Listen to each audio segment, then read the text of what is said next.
Samantala, matapos ang pagkamangha sa lugar, ay sinabi niya sa grupo ng Dwarf King na masyado talagang exaggerated ang lugar na ito, dahil kung siya ang tatanungin, ay hindi niya makakayang gawin ito. Kasabay nito, ay naisip din niya na talagang nakakamangha ang mga ito, dahil nagagawa nilang pagsamahin ang magic at ang kakayahan nila sa pag-forge ng mga bagay.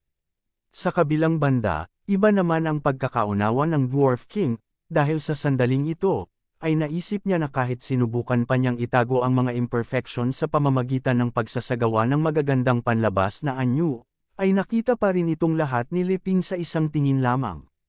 At ang sinasabi nitong exaggerated ay tamang-tama nga para ilarawan ang kanyang mga pagkakamaling pilit na itinago. Kasunod nito, ay naisip din niya na niregaluhan siya ng legendary hero ng isang divine artifact, pero sa kabila nito ay puro kamalian pa rin ang kanyang nagagawa. Kaya sinabi niya sa kanyang sarili na parang mas nanaisin pa niyang mamatay dahil sa kahihiyang na idudulot niya. Maging si Elder Boss at ang kanyang anak ay nagkatinginan din, dahil nauunawaan nila ang sitwasyon ng Dwarf King. Kaya dahil dito, ay sabay-sabay silang lumuhod sa harapan ni Liping. Pero iba naman ang tingin ni Liping dito, dahil sa sandaling makita niya sila na ginagawa ito, ay agad niya silang tinanong kung ano ang nangyari sa kanila. At naisip pa nga na dahil sa minadali nila ang proyektong ito, ay baka napaluhod sila sa sobrang pagod, gaya ng iba pa na kanyang nakita noong pagdating nila. Pagkatapos nito, ay nagsimula siyang lumapit sa kanilang tatlo. At habang ginagawa ito, ay sinabi niya na ang layunin ng pinapagawa niya sa kanila ay hindi naman ganito talaga karangyang hot spring inn. Agad namang sumang-ayon dito ang tatlo at sinabi nila na alam nila ang tungkol dito, pero ang totoo ay magkaiba talaga sila ng iniisip. At pagkatapos, ay sinabi ni Liping na dahil nagawa nila ang ganitong bagay, ay isa lamang ang maibibigay niya sa kanila. Pero bago pa niya matapos ang kanyang sasabihin, ay nagsimula ng manginig sa takot ang tatlo. Dahil sa paningin nila, ay isang higanteng Liping ang paparating. Kaya ang agad na pumasok sa kanilang isipan ay ang ibibigay sa kanila ni Liping ay divine punishment. Pero bago pa humantong sa pagkahimatay na naman ang sitwasyong iyon, ay inabot ni Liping sa kanila ang isang basket na puno ng prutas, sinasabing ito ang reward na ibibigay niya sa kanila. Sinabi pa ni Liping na ang mga prutas na ito ay siya mismo ang pumitas mula sa kanyang taniman, kaya umaasa siyang maibabalik nito ang kanilang stamina para hindi na sila napapaluhod o nahihimatay pa nga. Matapos namang tanggapin ito, ay napatanong si Elder Boss kung para saan ang mga prutas na ito. Sinabi naman ni Liping na kukunti lamang ang kanyang naani ngayon, kaya nakiusap siya kay Elder Boss na paghati-hatian na lamang nila ito, bilang pasasalamat niya sa kanilang kasipagan. Kasabay nito, ay naisip din niya na dahil mananatili pa sila ni Elizabeth dito ng ilang araw, ay kailangan pa niyang magtabi ng sapat para sa mga lulutuin niya para kay Elizabeth. Sa gayon, ay hindi ito mawala sa mood at hindi mabaigo ang plano niya para sa outing nilang ito. Samantala, sa puntong iyon, ay nagsalita naman ang Dwarf King at nakiusap na pakinggan ang kanyang kahilingan. Sinasabing gusto niyang humingi ng patnubay para sa kanyang forging technique.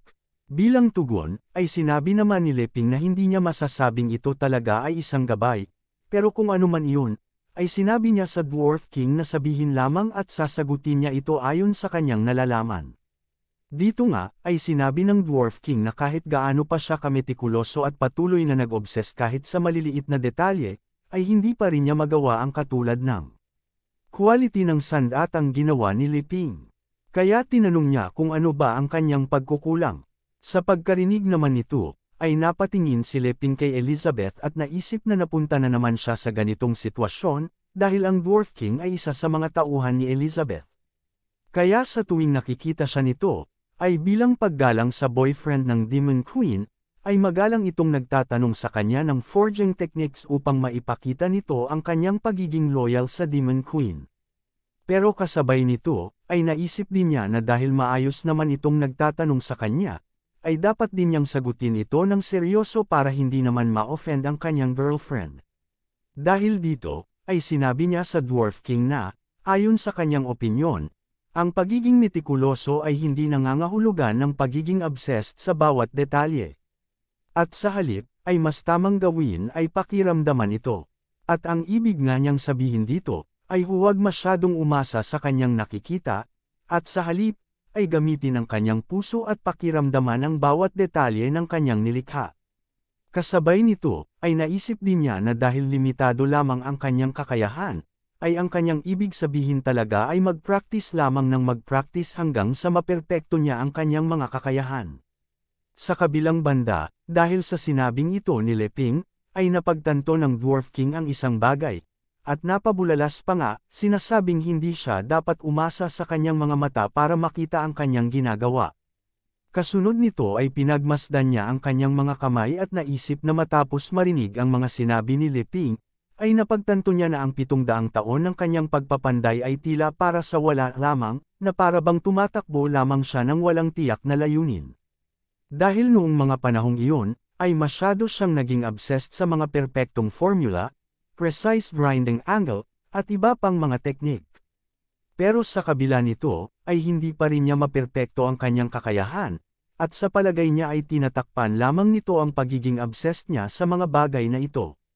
Dahil ang totoong forging ay hindi limitado sa panlabas na anyo lamang. Kaya sa pag-iisip ng konklusyong ito, ay nagdesisyon siyang tanggalin ang mga item na nilagay niya sa kanyang mga mata, na nagdulot naman ng labis na pagdurugo mula dito. Sa pagkakita naman nito ay labis na nagulat si Leping at tinanong ang Dwarf King kung ano ang kanyang ginagawa. Pero matapos bumagsak sa lupa ang mga espesyal na item na iyon, ay muling nagpasalamat sa kanyang gabay ang Dwarf King, dahil sa puntong ito ay nakaramdam siya ng isang enlightenment mula sa kanyang mga sinabi. Pagkatapos nga nito, ay nagsimulang tumaas ang cultivation ng Dwarf King, at ngayon ay naging isa na siyang Demon King level. Dahil naman dito, ay agad siyang binati ni Elder Boss para sa pag-abot niya ng Demon King level, pero nag-aalala din niyang binanggit ang tungkol sa kanyang mga mata. Saka tinanong ang kanyang anak kung mayroon ba siyang paraan para gamutin ito. Kinumpirma naman ito ng kanyang anak at sinabi na pwede niyang gamitin ang kanyang mga halaman para i-repair ito, pero tumanggi ang Dwarf King at sinabi na hindi na niya iyon kailangang gawin. Dahil sa sandaling ito, ay mas malinaw niyang nakikita ang mga bagay kumpara sa dati. Kasabay nito ay naisip din niya na mas malinaw niyang nakikita ang mga imperfections sa kanyang nilikha gamit ang kanyang puso.